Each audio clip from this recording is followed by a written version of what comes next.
What is up, guys? In today's video I'm going to be going over several quick tips that should hopefully help you play better in Fortnite Chapter 7 Season 4 Override. As always, if you guys do enjoy this video, find it helpful, informative, or interesting, remember to give it a like, subscribe if you would like to see more, comment down below what you think of this season, and if you guys would like to use my code in the shop when getting anything, it is EvolvedDrake, just like my channel name is, and it is underneath the webcam at all times. The first thing we're going to talk about is going to be the Sonic rings. You can find these in the new Sonic biome, and when you pick them up, you will receive HP or shield. It'll heal you, and then you also get one additional overshield for each Sonic ring you pick up, which doesn't sound like a lot, but it can add up somewhat quick in this POI. So if you land here, you definitely want to try to get the rings to heal up quick, and if you're ever traveling through and you have an opportunity to pick the rings up, you're going to want to do that. Also, if you fight someone who has the rings, they will drop them when you damage them, so you can pick them up if you are quick enough. There is a new Llama supply drop that will drop in throughout the parts of the match, but you can also call these in as a gizmo, and these will have high rarity loot and a chance for the new 1-up coin, which is going to be an absolute game changer. This 1-up coin functions similar to the Kenny respawn token that we had in Chapter 7 Season 1. When you die, instead of being eliminated, you will respawn. The main difference is that you respawn with your loot, though. So with Kenny coin, you would come back with nothing except for the spawn weapons, and it was kind of a struggle to make things work. But with the 1-up coin, you come back with your weapon, so it's a lot more likely that you'll be able to make something happen. And these are definitely going to give you a huge advantage in game. So anytime you see a 1-up coin, you're going to want to get it. And the best way I've found so far to get them is from the Llama supply drops. There is the new lobby hack admin panel where you can enter codes to get certain items, and there's a lot of codes that will give you sprite dust, and if you enter these 4 codes, you can start off with 8,000 sprite dust, which is going to be helpful. The codes are Magaloon, Kizpempo, Perlimpinpin, and Agastout. I should have them on screen now so you can read them and see, but you put those codes into the admin panel in the lobby, you'll get your 8,000 sprite dust super easily, which is going to be nice because not only can you use sprite dust to respawn sprites or upgrade your weapons in game, but you can also use them for the new loot hacks, which are going to be items that you want. So in the loot hacks section and the override section of the menu, go to loot hacks, and these are items that you can spend sprite dust to basically add to your loot pool. They're items that have a chance to spawn in chests for you.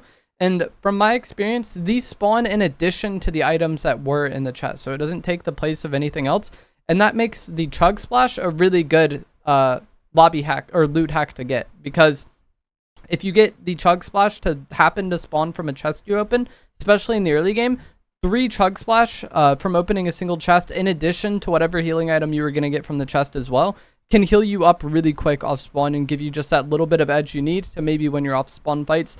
Also, the base boost gloves are obviously a really good mobility item in a season with not the most spammable mobility. That's going to be an item that's really sought after.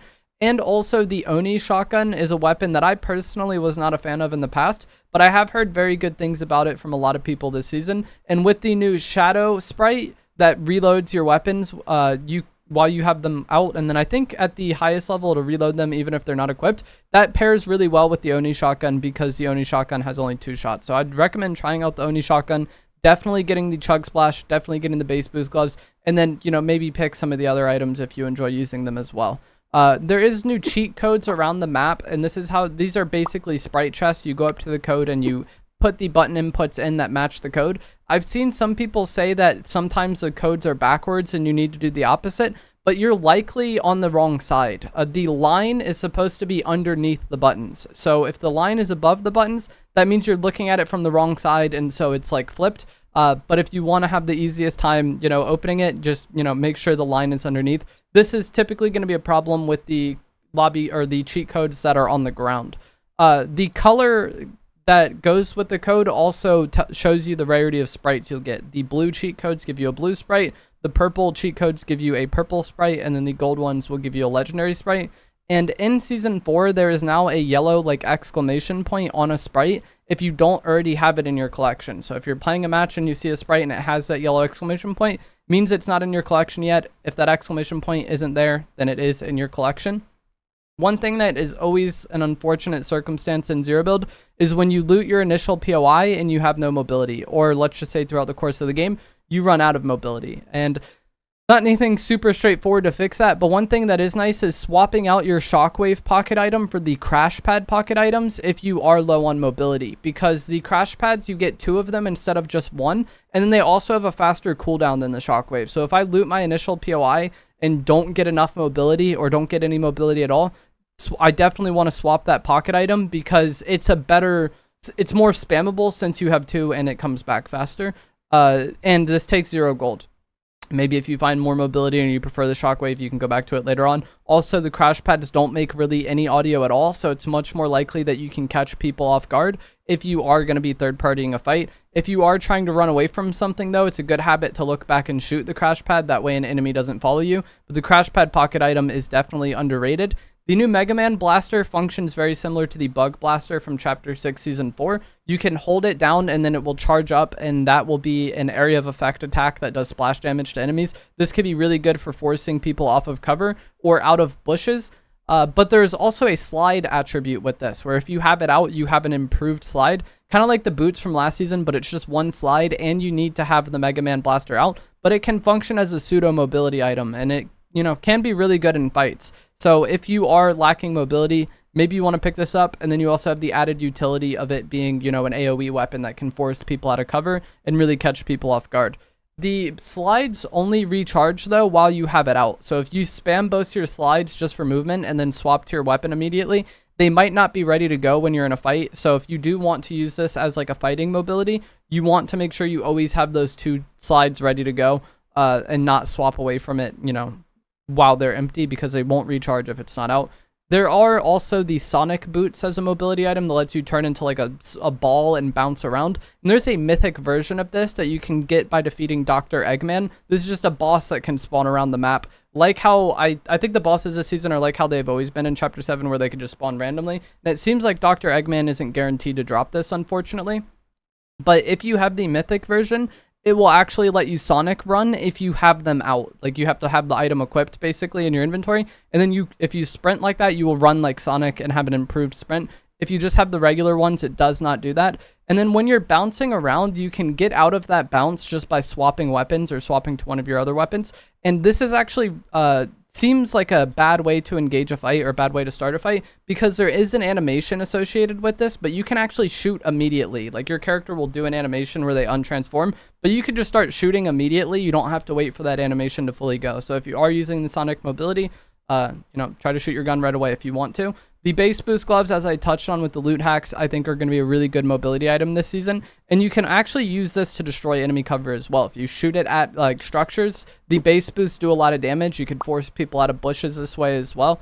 And if you do this while crouched, if you shoot the base boost gloves while crouched, you won't actually send yourself anywhere. So if you are going to try to use it to grief people's cover, you probably want to be crouched while doing that.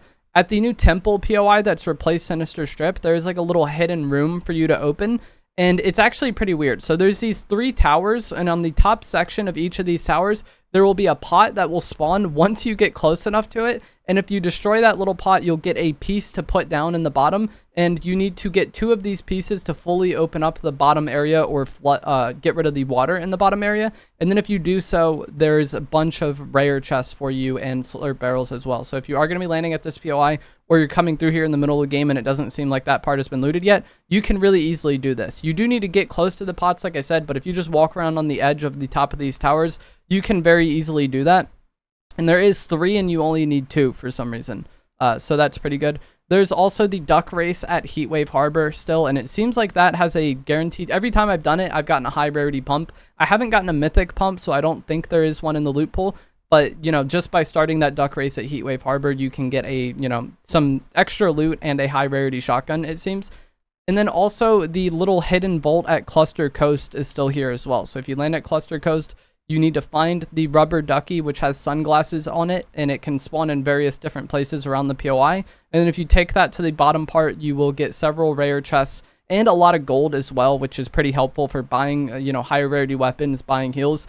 It doesn't seem like there's any sort of mythic or guaranteed weapon associated here. There's not any snipers in the loot pool, but last season that was how you got the mythic sniper. And then another way to get loot that is back from previous Fortnite seasons is going to be gold fishing spots. These obviously have they give you gold loot guaranteed when you fish them. And so if you are looting a POI that has fishing spots, you know, maybe make a habit of checking to see if they're gold, because if they are gold, it's worth fishing. If it's in like the mid to late game, I probably wouldn't fish for it, but in the early game, I definitely want to try to get these gold fishing spots if I don't already have good loot. And the gold spots also have a good chance of giving you the Midas flopper. So if you end up getting, you know, gold weapons that you don't actually want to use, if you use the Midas flopper, it turns all the weapons in your inventory to gold. And so, you know, let's say you fish pumps and you want to use the 8-bit shotgun, you can use the Midas flopper and then get your 8-bit shotgun to gold, or have your teammates give you their weapons and transform them into gold as well in team game mode. So that is going to be it for this video. Those are several quick tips to hopefully, you know, learn more about the season and hopefully help you play better. Obviously, you know, it's Fortnite at the end of the day, so a lot of the same basic principles apply. You know, use your mobility items to pressure damage on enemies, or just, you know, ideally start fights with getting opening damage on enemies, then use your mobility to push in. Once you get that elimination, you know, immediately scan the area, look for third parties, don't get too tunnel vision on, you know, just looting. Use cover, use movement to your advantage in fights to try to throw the enemy off. All that basic stuff applies, and the loot pool this season feels like a very, like, you know, bare bones or basic, you know, Fortnite loot pool. There's not really anything that's that crazy, and so I think most of that should be pretty easy to adjust to. But let me know what you think of this season down in the comments below. As always, if you guys did find this to be helpful, informative, or interesting, remember to give it a like, subscribe if you would like to see more, and I will see you guys in the next one. Thanks for watching.